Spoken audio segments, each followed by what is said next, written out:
15 years old, working with, at the time, someone at that you know, you're talking top of their game, and there's you 15 years old on the grid. By that point I'd had 10 years experience working alongside my dad, doing just from basics of starting out, setting, you know, fetching tyres, cleaning wheels, to putting wheels in and moving forward from there, really. And you know, the thing is with this game, you can't beat experience.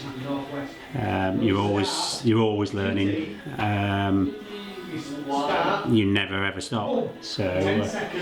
And what was your dad's history? Where did your dad come from with racing? I mean, that's obviously where it rubbed off on you when you were a kid. Yeah, when I was a kid, my dad was in the Air Force. He worked on the Red Arrows as an airframe technician. So I was always around mechanical stuff. And then from being 9-year-old, my dad started working with Nick Jeffries, and obviously as a kid I was dragged along to all the meetings, and you're just a sponge. So late nights up and down the motorway. Yeah, you learn how to travel. yeah, I can bet. You're methodical, you're like a clinic, you can't work in a dirty shop, can you? No. I mean, your dad obviously working from aircraft and things like that, you obviously was around that from a young age, so you learned from a young age how to do it properly. And yeah, you know, and we were even at that point we were involved with factory Yamaha teams, factory Honda teams. The other people around as well knew what they were doing, so you just learn from their experience as well. Yeah. And then, so how did the Dave Jeffries gig come about? Was your dad working for My dad was working for Nick. We actually had a funny thing in 2002 where he was working for Nick and I was working for Dave. And we were both on the grid. And luckily I was in front of him, so you know, competition never ends. Did you give your dad the fingers when you won that one? He was too far back. So yeah, I left school, knew what I wanted to do from being 10-year-old, never mind the day I was leaving school, and went and worked as an apprentice at Alan Jeffries Motorcycles. Right. So it was a bit of working on mopeds in the day and superbikes at night. But you know, even working on them things, there was always stuff to learn. And who would you say when you was younger was your great? Did you have a really big influence? Is it just that the people you're around you just pick stuff up from? What was it that? You can name names forever, but it's not always the biggest name that teaches you the most. Moving on through my career, probably one of the biggest influences, and a guy I worked with for a few years alongside and I still speak to a lot now, and you know, he sometimes asks me questions as well as I ask him questions, is Chris Mayhew. Yeah, you've always spoke highly of Chris Mayhew. Yeah. He's a very good engine builder, but he's got also a very good quality. He's a very nice person. You know, you won't ever hear Chris say a bad word about anybody. And I remember him always saying, there's enough work for everybody, so you don't need to slag anyone else's work off, or you know, you can, if you pull an engine apart and you found a problem, you can tell the customer that you don't need to go, well, this is wrong, that's wrong, and everything else. And to be fair, I've tried to follow in his footsteps from that point of view of, it doesn't matter what someone else has done, it's what we do that makes the difference. Yeah. I went to the factory Honda, Castrol Honda team then, and just we went from there to, I mean, to be fair, I was working for Dave up until the Northwest, and then I got the offer of the factory Honda team, and it was basically going straight to the TT with Phil McCallum. So it was a bit of a baptism of fire, shall we say. But yeah, we did that, and then obviously med racing, and then went to cab racing, where I basically ran the whole team, and did basically everything, which was another learning experience, but it was good because you weren't just doing one side of it, you were ordering the parts, you were doing everything, you know, organising trucks and the whole lot, you know, sorting riders out and everything, which was, in some people would say it was a backward step, but it was a better step to get to the end goal.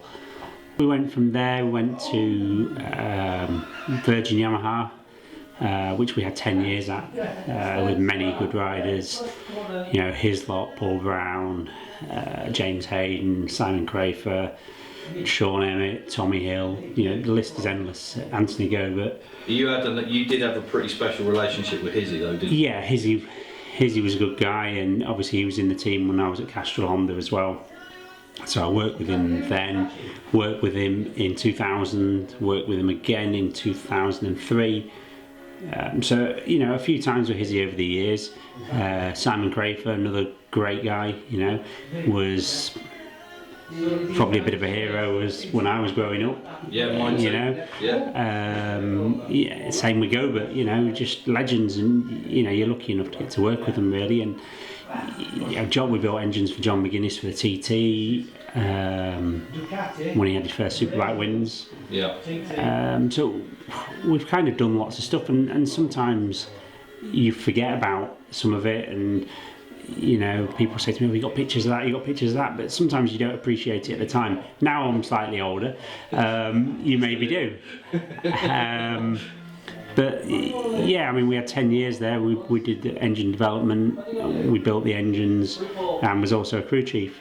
In 05, we built what was nicknamed the Pig, which was a different firing order engine that we built. You had a lot of involvement with that and the actual development. We developed it from the ground up, to be fair, with a bit of help from Kent Cams. They made some cams of what we wanted, and we built, you know, a fantastic thing really. Noe Haga came and tested it, and Flamini changed the rules within a week, so they couldn't use it. As they do. Yamaha Europe, Jeffrey de Vries and Wilco Zeelenberg tested it, and we built an engine for them to test in Europe and things. So that was all good. And that was known as the Big Bang, isn't it? Yeah. I mean, it's not the same as what the R1 is now, but we were limited slightly with what we could do because we had to remain with a standard crankshaft, so we could only change electronics and camshafts. But it was good. Racing was good then as well because you could do more than you can now. There's more and more rules, which sometimes takes a little bit of fun out of the job. But those years back with Hizzy and Virgin Yamaha and everything, obviously when they rolled out the R7 and the development work you did, I mean, you dominated, didn't you? The team dominated. Yeah, it was good. I built engines for Yamaha for Suzuka 8 Hour. Which doesn't happen very often, you know, things coming out of Japan to go back to Japan, so that was quite good. And then at the end of 09, it was the Motorpoint Yamaha with Chris Walker, but I fancied a change, so we set up Rev to Race, which at that point I wanted a year of not getting fully out of racing. Yes, we still do work for teams, but I just wanted a change. So I set up my own team. We ran Gary Johnson on the roads and a Manx rider called Simon Fulton for the Manx Grand Prix. And we won both races at the Manx, which was, you know, it was a box tick, shall we say, something off the bucket list. So that was that, and we also built engines that year for East Coast Racing, which won the 600 Cup Championship. And I think they won the Privateers Cup at the TT as well with their Superbike and 600s. So that was a good year. And then from there I went for a couple of years working with PR Racing. Yeah, and with Legend Bomber. Yeah, with Carl, we had Gary Mason, Freddie Foray, you know, a few different riders, Keith Farmer. You know, it's still only Keith's podium, the only podium he's ever had at Superbike. Yeah. So, you know. And in those years, what I found amazing about Rev to Race and what you were doing and knowing you these years, you actually had engines in multiple classes and people winning, getting podiums, all riding your engines. Yeah, you know. We've had obviously the last couple of years. Well, for the last I think 3 years, we won the Thunder Sport Championship, Lee Williams in 600 class, and then 2 years on the Superbike. And at the same time, obviously, we were working with Shaky at PBM Ducati and won the British Championship for 2 years in a row as well. Yeah. So it's been a successful couple of years, really. And let's touch back on that a minute. I mean, working with Shaky, I mean, he's one of the most, you know, we've known him for years. He's one of the greatest riders that's ridden in British Superbikes, personally, I think. And the accidents, you know, it's part of racing. You've been around it. You've lost many friends, and I know that's part of the racing. You know, community. It happens, and it's heartbreaking. You know, you lost some famous riders. You know, to the fans, but they were your friends. Yeah. And I mean, how do you, you know, knowing that you're building engines? And I know Chris Mayhew spoke about it publicly and said, you know, you feel like I think Chris Mayhew, he said he felt like a drug dealer. Yeah. You know, what does that do to you mentally? How do you feel about it? How do you approach it, knowing that it's hard, and that's why you have to be as meticulous and do everything to the best of your ability, because you can only make, your job is to try and make them as safe as possible. your career highs with Rev to Race? It's been so many, just trying to remember, you know. There's been a lot for you, hasn't there? Yeah, I mean, obviously the last couple of years have been winning the British Championship with Shaky, especially 17.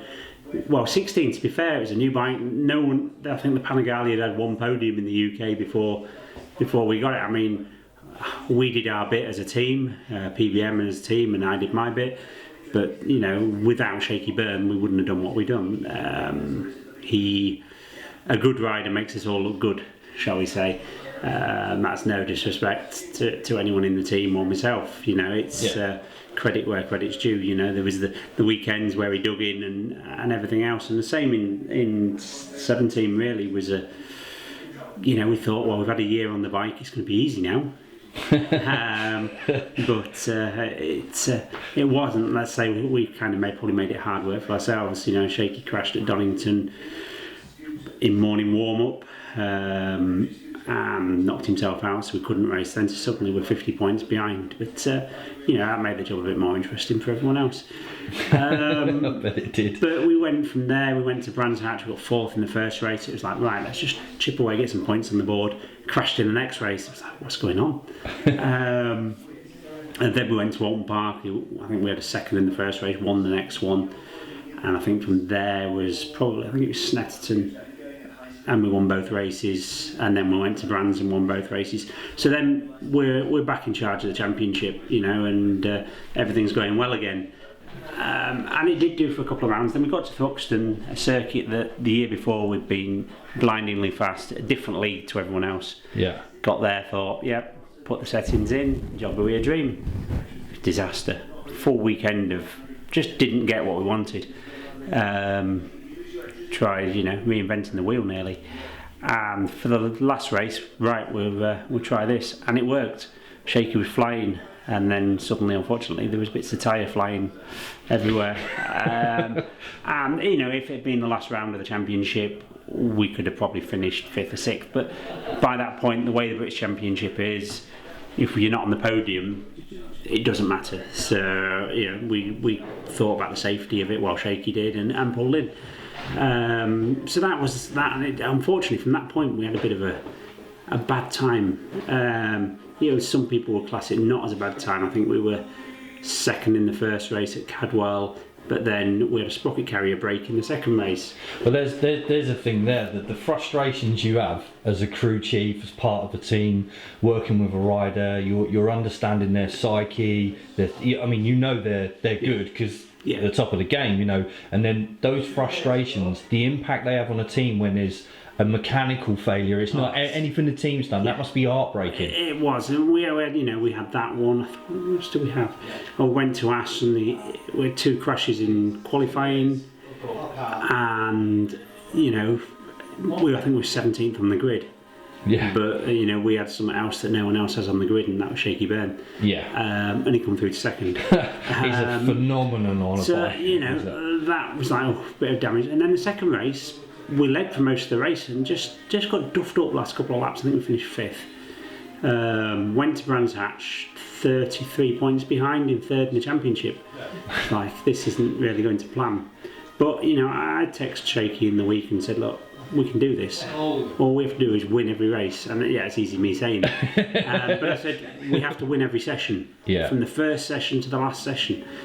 And it puts the pressure on everyone else. We've nothing to lose. Yeah. You know, and we went there and we won the championship. Yes, we had a bit of luck, but other people had different bits of luck in different parts of the year. So that championship, you know, was a good championship. It was a hard championship. It was harder than the year before. You know. But when like in today, I mean, I remember watching racing, being around racing when I was younger, and you know yourself, you were there, you were in the midst of it.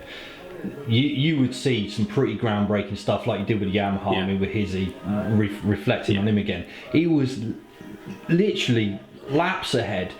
Today, it's not the same, is it? It's so close, but when you've got someone like Shaky, he makes a difference. Yeah, when he could pull out 2-3 seconds, what that does to other teams and riders can we just have to make his job as easy as possible. That's our bit of the job, really. Yeah. I mean, people like Hizzy, on his day, was the fastest man in the world.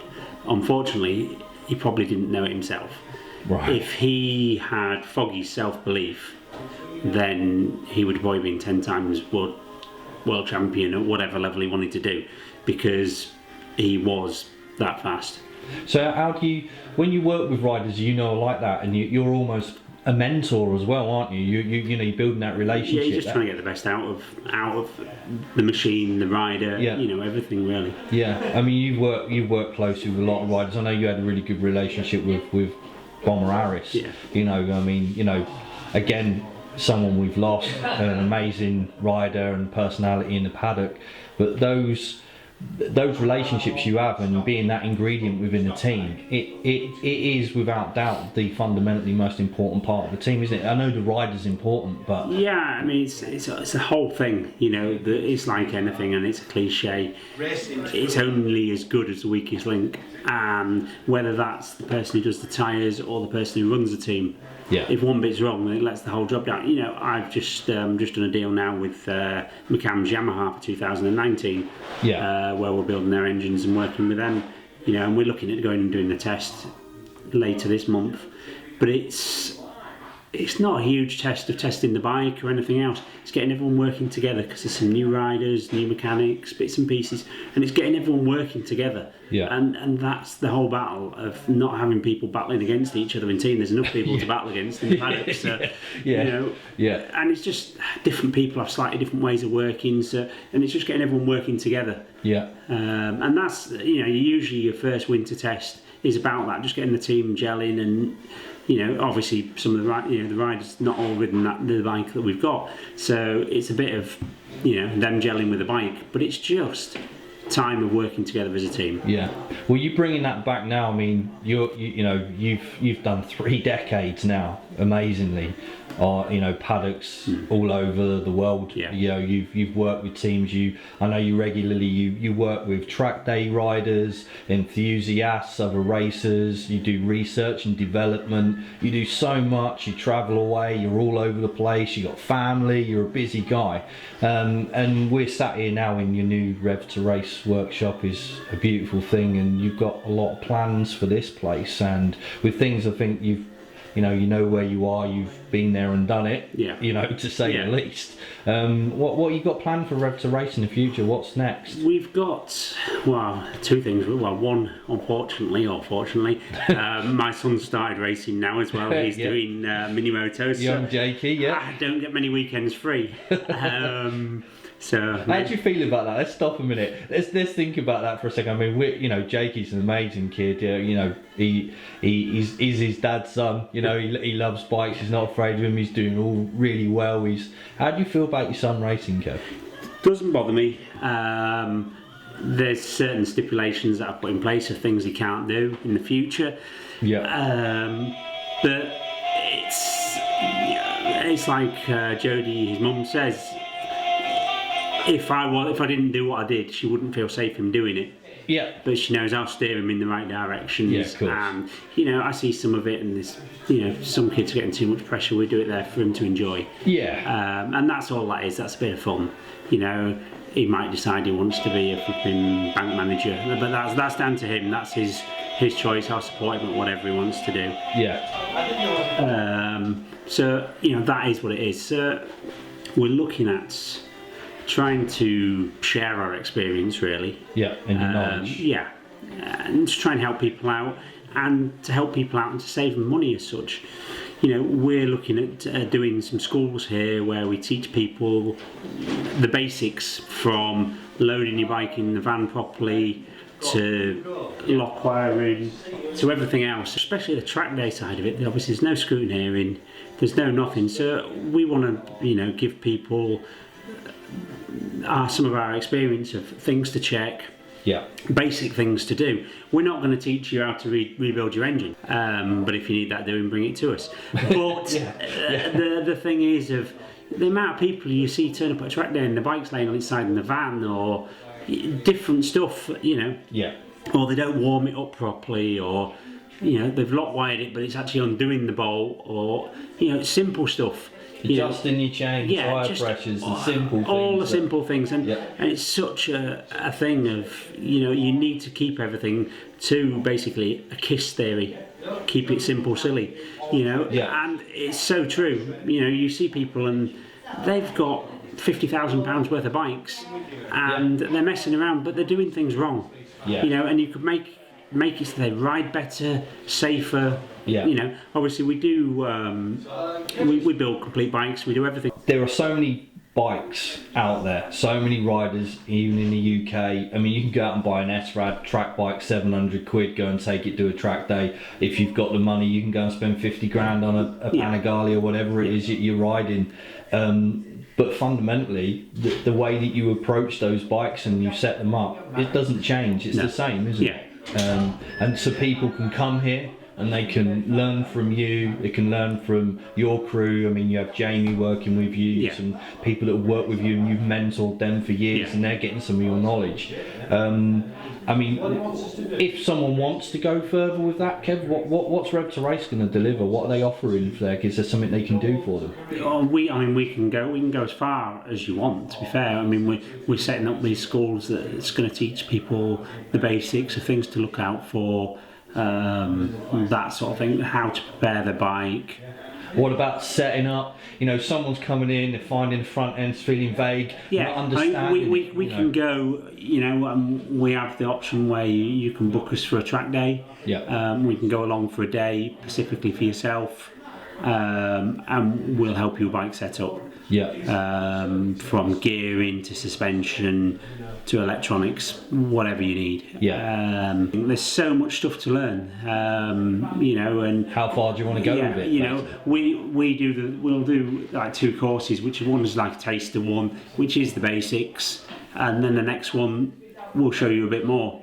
But we can go, we can build you a bike. We've done it for many customers over the years, where we build you, we even supply you a standard bike and we build it to whatever level you want. We've got customers who have got full-on super bikes that are actually better than British superbikes because they've no rules, No doubt you find X race bikes you've worked on are your customers' bikes now, and you continue to work with them and do that. So, but we can do as much or as little as you need.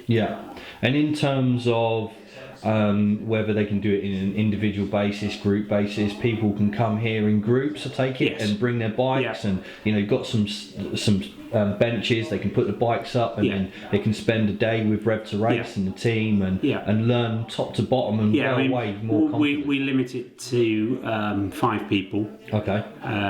Just because we like to give everyone some attention, basically, and all right, we're going to show you all basically the same thing, but if you're talking to too many people, then we need to make sure everyone understands what we are doing.